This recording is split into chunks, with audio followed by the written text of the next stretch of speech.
Hi everyone, I am Pedro, aka Pedro Plastic, and I'm ambassador for Booksy. My work is good, my art is amazing, my clients are always happy, so why I don't get any reviews? This is the biggest question we all have. There's some tips that can change that and help you to get more Salon reviews. Use the Booksy tools.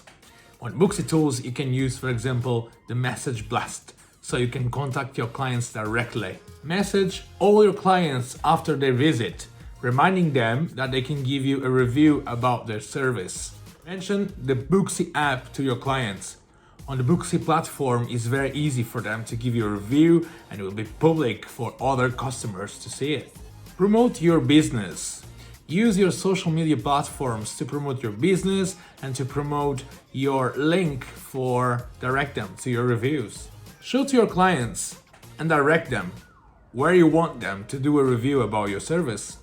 Cool idea, just print a QR code, put in your station and just inform your customers that if they scan that code, you will direct them to your platform. So after the service, they can give you a good review. Don't forget, good reviews bring good clients. Having as many as good reviews will help you to promote your business. And these were my tips of how to get more reviews on your salon and on your business. So watch this space for more tips and tutorials. Don't forget to follow Booksy UK on Instagram, and also I am Pedro_Plastic on Instagram. See ya!